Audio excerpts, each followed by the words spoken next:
The Met Gala is an institution at this point, the biggest fashion event of the year, and for good reason. It's one of the biggest and flashiest campaigns for museum donations in the world, and simply just very entertaining for us as spectators. But where did it all begin, and how did it evolve into the phenomenon that it is today? The Met Gala itself as a function really stems from its roots as a premiere for the Costume Institute's exhibitions.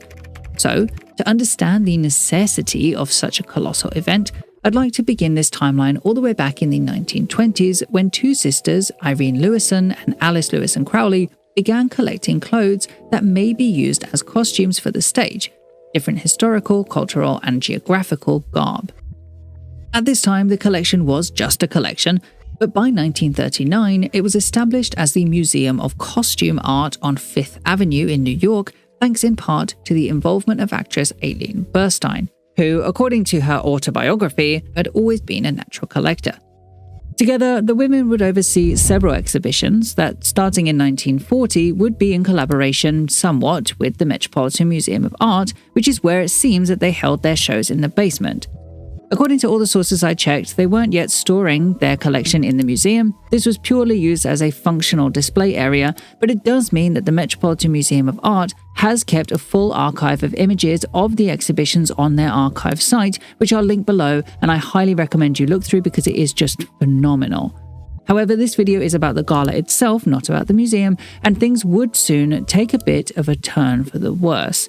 Because during the war, on the 4th of April 1944, Irene Lewisohn would pass away of lung cancer at Doctors Hospital in New York, leaving a huge gap in their philanthropic business.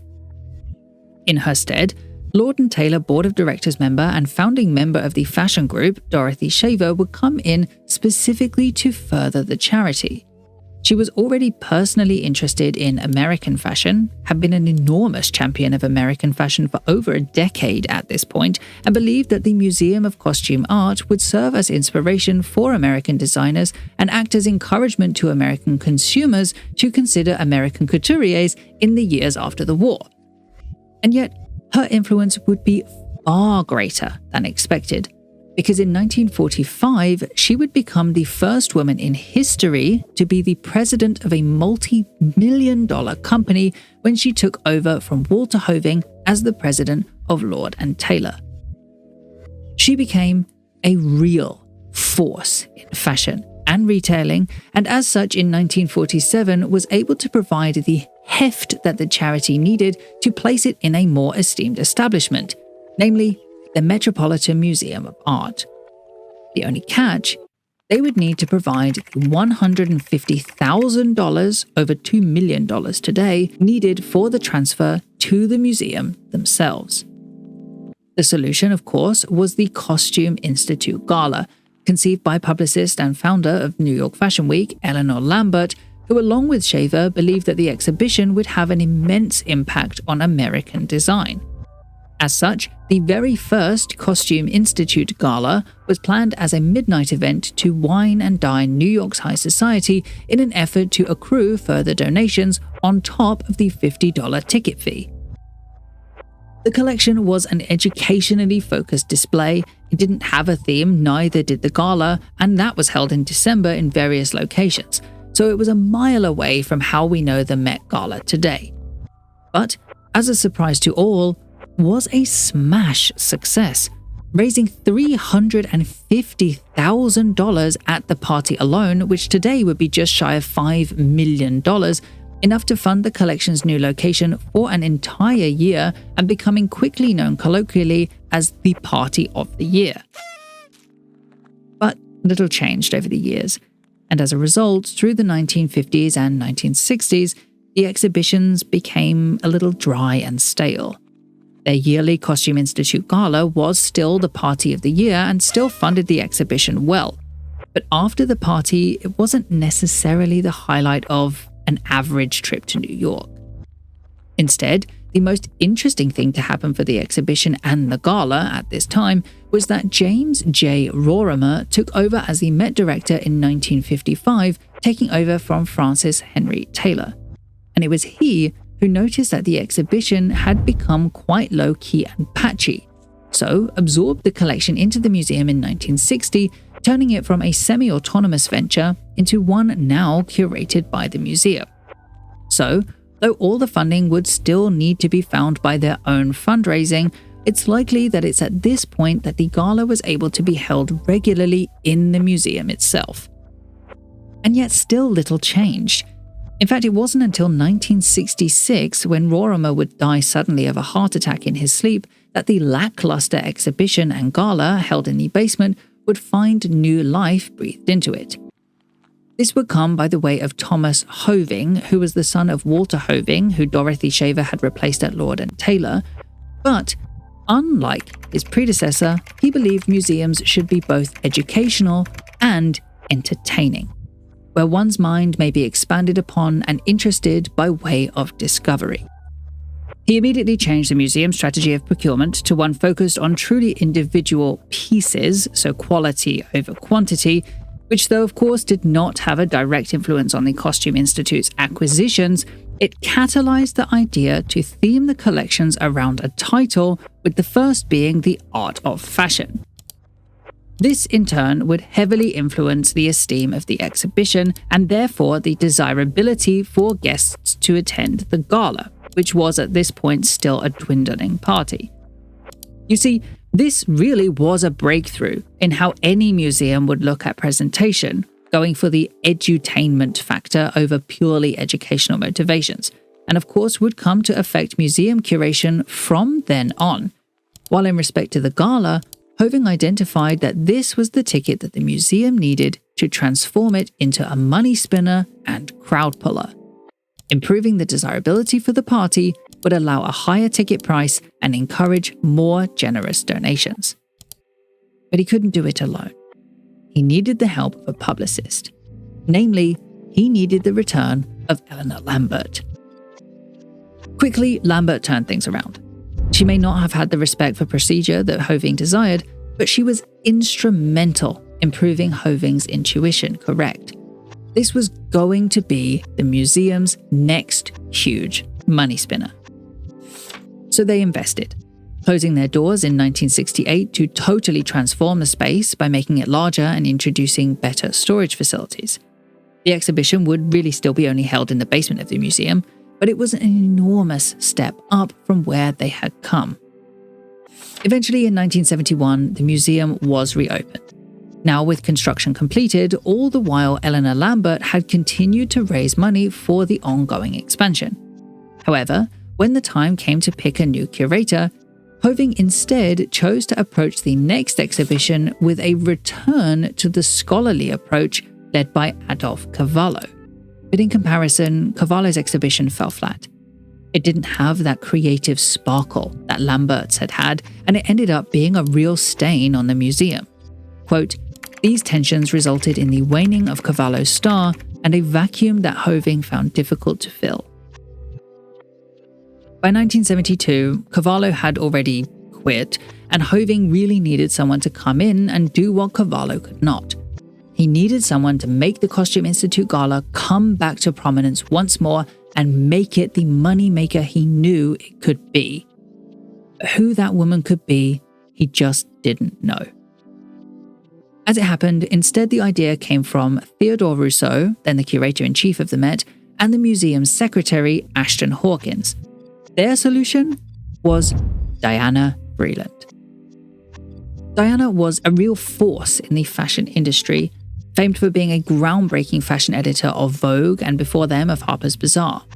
In her documentary, The Eye Has to Travel, they go over her many editorial accomplishments as really the first fashion editor in the capacity one would think of a fashion editor today. She was highly creative, highly motivated, and seemed to be able to foresee aesthetic trends before they had happened or influence all of America to what she saw as stylish. She was fashion, but she was expensive. This really would be the big hesitation of Hoving to take her on board. That and the fact that she had never worked in a commercial capacity before. But actually, Diana also was unsure she was the right fit too. She simply thought she wasn't academic enough to take on the role, remembering that back in these days, the museum wasn't really for entertainment as much as education. So neither party were really on board with the idea. At least, not until Diana became more ill later that year and the prospect of financial security was too enticing. While for Hoving, his convincing came from Vreeland's friends, Marella Agnelli, Jackie Kennedy Onassis, Babe Paley, and Mona Bismarck, who all agreed to pay half of Vreeland's salary. In the end, Vreeland signed only a one-year contract in July 1972 as a special consultant to the museum, responsible for generating ideas, organizing the exhibitions, and actualizing them. She also had to oversee extra ideas for generating donations and act as the link between the museum, the fashion press, and the fashion industry worldwide, all for the sum of $25,000 per annum and a secret $10,000 expense account. However, Diana's first few months went nowhere near as smoothly as one may have thought. You see, the museum had already planned its next exhibition, which was to come in March 1973, as the clothes of the Duke of Windsor, who had recently died on the 18th of May 1972. Having said that, while the agreements had already been set up by Ashton Hawkins and the Duchess of Windsor's private secretary, John Utter, this was really only a tentative plan because the Duchess was unsure if she wanted the exhibition to happen at all. Diana very much attempted to keep the relationship between the museum and the Duchess well, but the Duchess was just really not in a good place after the death of her husband and eventually decided that she didn't want the collection to go ahead. This was a real spanner in the works for Diana. She had never put together an exhibition before, the museum really wasn't in solid financial standing, and it was honestly a relief to have her first exhibition theme be directed to her. But now she would have to come up with her own concept, and quickly, famously deciding on Cristobal Balenciaga. In terms of the exhibition curation, Vreeland, having sourced nearly every piece shown in the collection personally, fought endlessly with the Met curators who had more of a historic, academic, chronological approach to curation. Vreeland cared very little for that and instead brought a wave of creative fantasy that inspired the guests at the gala immediately. Firstly, she covered the mannequins, inspired by Schiaparelli's custom avant-garde mannequins from a brand named Schlappi. Secondly, she displayed the clothes next to the art that had inspired it as a way to legitimize the exhibition as a whole. And third, she put the dresses on podiums so they didn't have to be inhibited by plexiglass and would look larger than guests.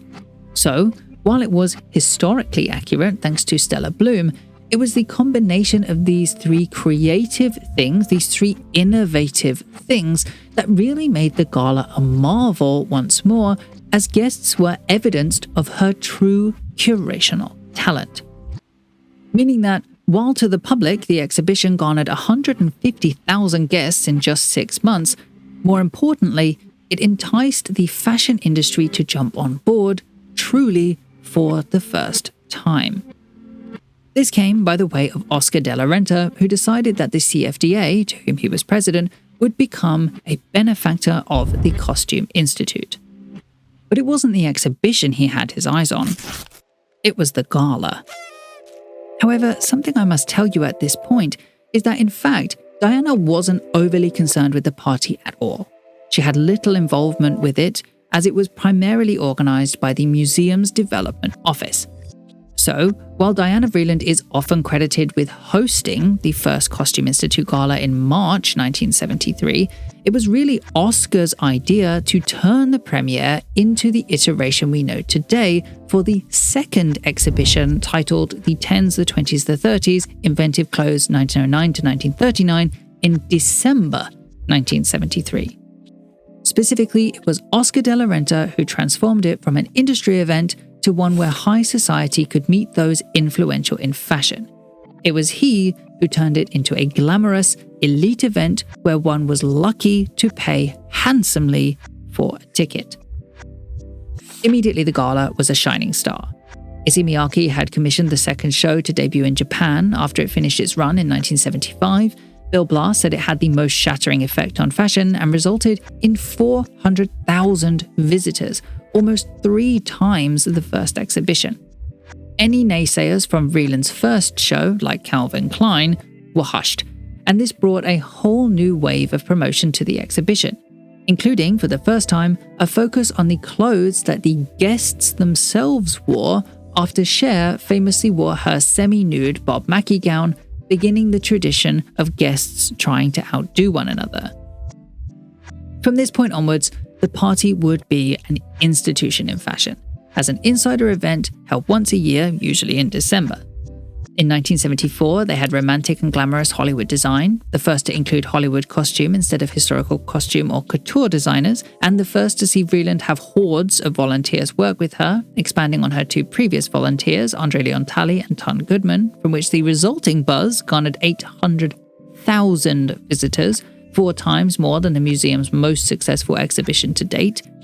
In 1975, American Women of Style became the first exhibition to be based around specific individual people, including Isadora Duncan, Elsie de Wolfe, Gertrude Vanderbilt Whitney, and Josephine Baker, also marking the first time a black woman was comparably placed in the same stylistic leagues as her white counterparts. In 1976, they had the Glory of Russian Costume, which I believe was Vreeland's favorite, and in 1977, they showed Vanity Fair: A Treasure Trove, a show that received 500,000 visitors. The shows obviously were an enormous success. Each one more expensive to attend than the previous, but each one increasingly worth it. However, when Philippe de Montebello took over from Thomas Hoving, he was unhappy. He felt that the party of the year was turning the museum into a farce, that it was more of a party than a serious exhibition. But frankly, he was wrong. What Vreeland and De la Renta had done was to return the people to the museum. But also he wasn't wrong. The museum had become far less about historical accuracy and far more about spectacle, visual appeal, and commercialism, which unfortunately would go on to be the museum's biggest critique between 1977 and 1982. His complaint was kind of valid, and yet while these complaints were unignorable, they had little to no effect on public response and gala attendance, which continued to grow annually and even inspired other countries to begin their own fashion exhibitions, including the V&A and the Louvre, both of which would have never existed without Vreeland's groundbreaking exhibitions. In this time, they had Diaghilev, Costumes and Designs of the Ballet Russe in 1978, Fashions of the Habsburg Era, Austria-Hungary in 1979, The Manchu Dragon, Costumes of India, the Qing Dynasty in 1980, The 18th Century Woman in 1981, which includes the first example I could find of these two guests, whose names I do not know, dressing heavily to theme, and La Belle Époque in 1982, all before their most controversial exhibition of all, 1983's Yves Saint Laurent. The Yves Saint Laurent exhibition is famously the Met Gala's most controversial exhibition in history. The conversation revolved around how a living designer could possibly be considered art, that if his journey was still going, how could this be the pinnacle of his work? But Diana didn't care. She really didn't see fashion as art anyway, but also recognized that there is great art in what he does. It was exactly this dichotomy that caused buzz. However, this really was a conversation about the Met exhibition as opposed to the gala itself, which seemed to go off without a hitch. In fact, really the next nugget of information we have about the history of the gala itself comes after the 1984 exhibition titled Man and the Horse, after the 1985 gala Costumes of Royal India, but still within that same year. You see, though Diana didn't really ever plan these parties, she was the reason they had become so buzzy, and a person that the audience looked forward to seeing in attendance. But in 1985, it became public that Vreeland was notably ill, after for the very first time, she missed her own Met Gala. Her place at the table was left empty, and her absence was palpable in the room. The truth was, she had been sick since 1976, her third year in the museum, during which time she had slowly been going blind. She hid it very well, obviously, and was still incredibly good at her job regardless. Really, the only reason this became known in 1985 was because she came down with another illness, emphysema. her emphysema affected her greatly. It became harder to get up and to move around, to find breath even. And from 1985, the symptoms had become so bad that she began to work from home. She continued to be the face of the museum. She knew her presence was valuable. But from this moment, she had a significantly reduced hand in the exhibitions and relied heavily on her aide-de-camp, Stephen Jamail, her research assistant, Catel Lebury, and the museum's curatorial staff member, Jean Droussardeau, to put together her coordinations. The following show, 1986's Dance, therefore would in fact be entirely Diana's final exhibition for the gallery. In her absence, still the party was a hit. Around 2,850 people attended, 850 paying for a dinner, while the remaining 2,000 paying $125 to join the dance. By 1987, it was clear Vreeland couldn't return. She kept her title at the museum, for they both knew how vital she was at making connections to grow the collection, and socially she was still a powerhouse as well. But because of this, the exhibitions were broken to 2 a year, while the party remained in December of each year, sort of untied to the exhibitions and just named after the upcoming one. The one exception to this was 1987's A Tribute to Diana Vreeland, sometimes also called A Dinner with DV. Tickets were a record figure of $850 for the dinner, a fitting tribute. The following year, they returned to form for 1988's From Queen to Empress Victorian Dress 1837 to 1877 and 1989's The Age of Napoleon Costume from Revolution to Empire 1789 to 1815. However, that same year, Vreeland finally succumbed to her illness, and the Met Costume Institute was left with a very large, unfillable hole, certainly noticed from what was her half-finished final exhibition and corresponding Met Gala in 1990, Théâtre de la Mode, Fashion Dolls, The Survival of Haute Couture. I believe Harold Coder took over the curatorial role, while it was Pat Buckley who then began organising the parties at this time, with Oscar de la Renta who was also still involved. However, because of the enormous gap left in her wake, 1991 became the first year since inception there was just no theme given for the Costume Institute Gala because the whole exhibition itself was cancelled entirely. Following this, there were 2 exhibitions and galas held to attempt to recuperate some of that electricity that Vreeland had introduced half a century before. This, of course, was 1992's Fashion and History, a Dialogue, and 1993's Diana Vreeland in Moderate Style. Before, in 1993, Richard Martin took over as curator with help from Harold Coder, specifically tasked with curing their now very obvious problem. There was no razzle-dazzle. No one was enticed to come to their party. By 1994's Orientalism, Visions in the East and Western Dress, in honesty, the party had fallen off the social calendar, and it was a huge blow to the financial state of the museum. As if you remember, the Costume Institute had to be self-funded. They literally needed the Costume Institute Gala to stay open. So they needed someone equally as connected, but equally influenced and independent as Vreeland was to come in and save them. That, of course, would be Anna Wintour, then already editor-in-chief of American Vogue. Really, it's unclear who put Anna forward for this role, but it was Oscar de la Renta himself and his wife Annette who put the phone call into her. And really, she was the perfect cast. Even by her first Met Gala in 1995, simply named Haute Couture, she was already a phenomenal success.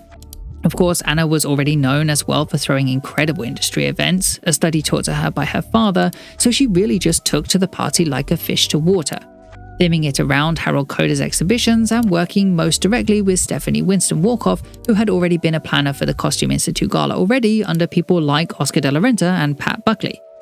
However, Anna's galas weren't quite the event we know of the Met Gala today just yet. Apart from Princess Diana's appearance at the 1996 Christian Dior-themed gala in which she wore John Galliano's first Dior couture dress and matching toned Lady Dior bag, not really a ton changed between her first and second parties. Culturally, it was significant after the Dior Gala because of Diana, but that obviously didn't come to affect the event until the third Anna Wintour Gala in 1997 titled Gianni Versace. This really was Anna's first true hit gala. It raised a record of $2.3 million for the museum and truly brought back some kind of desirability to the event. But unfortunately, the momentum just didn't lead anywhere, as the following year's gala, called Cubism and Fashion, failed to hit major headlines. Simply, there was no buzzworthy story for the papers and the public to talk about. But it was this juxtaposition between 1997 and 1998 that inspired the biggest change Anna would ever introduce to the party: the idea of corporate sponsorship of tables.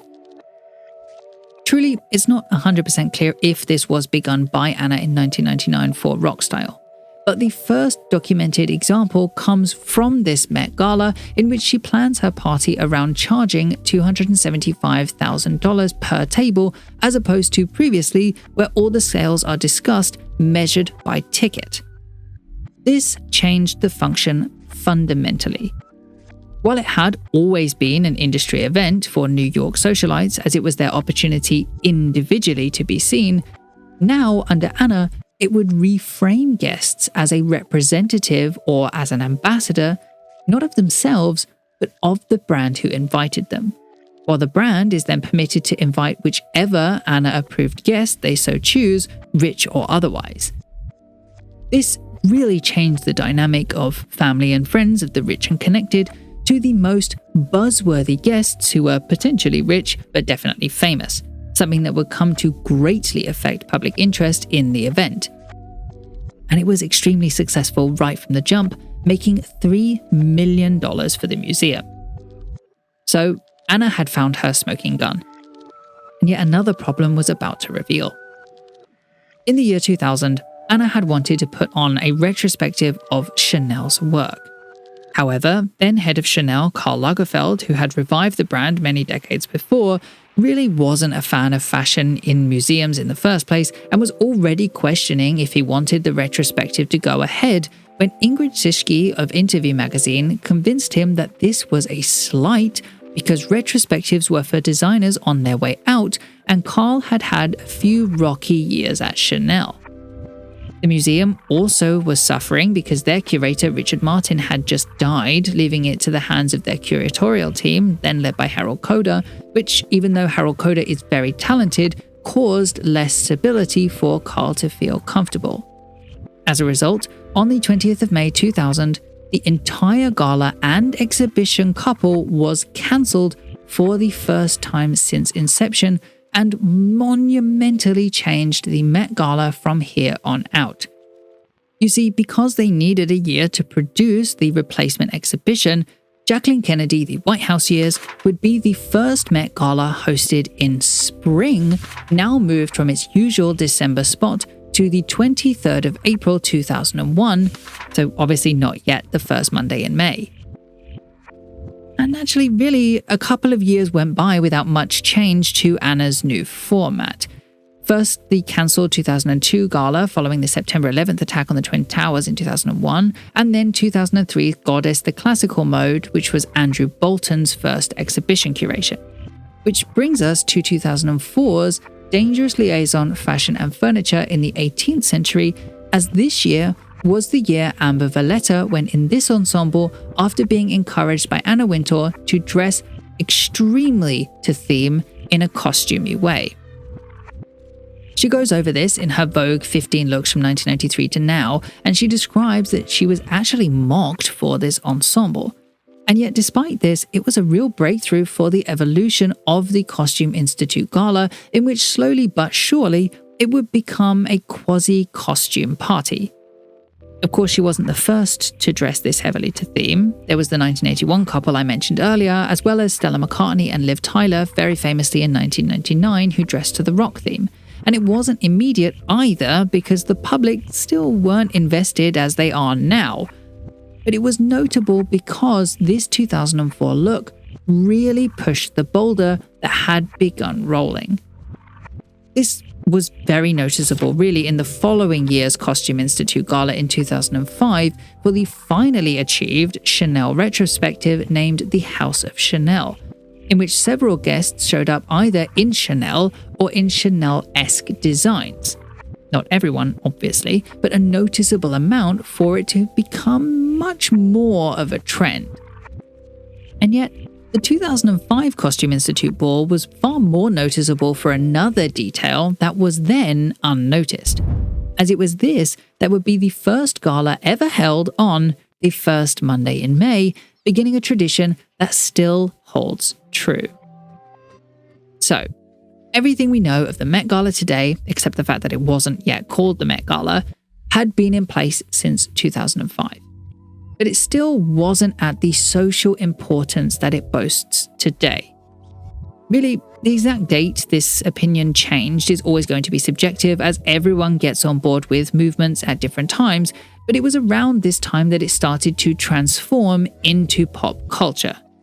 For you, perhaps it was McQueen's tartan looks with Sarah Jessica Parker for 2006's Anglomania, Tradition and Transgression in British Fashion. Maybe it was 2007's Poiret, King of Fashion. 2008's Superheroes, Fashion and Fantasy, 2009's The Modeler's Muse, Embodying Fashion, or maybe it was 2010's American Woman, Fashioning a National Identity. But to me personally, the tide turning became very noticeable after the 2011 exhibition and gala named Alexander McQueen Savage Beauty. It was a phenomenon at the time, and resulted into a large amount of people, including most of the people I knew in both America and England when the exhibition traveled to the V&A, to go and see this exhibition. Even my own parents went because it was such a cultural moment following his very shocking death. It became really a benchmark for which attendance at the exhibitions were measured and brought a significant amount of attention to the Costume Institute Gala as a concept. However, I do think there is an argument to be made that this exhibition was famous for the exhibition, while the gala itself became more famous a couple of years later. After 2012's Schiaparelli and Prada Impossible Conversations, after 2013's Punk Chaos to Couture, and after 2014's Charles James Beyond Fashion. Because appearingly, it was Rihanna's look for 2015's China Through the Looking Glass that simply exploded the event itself into everyone's radar and made the majority of people really start paying attention to what the guests were wearing for the event. Of course, this came with criticisms that it had become fashion's Halloween party, but Anna Wintour never minded a couture costume party. Inherently, it was her that pushed for it to go that route anyway, and it gave the event a really unique USP, which is unique selling point. As a result, really from here, the Costume Institute Gala truly became a talking point every single year. We all remember Taylor Swift and Zendaya for 2016's Manus Machina, Fashion in an Age of Technology.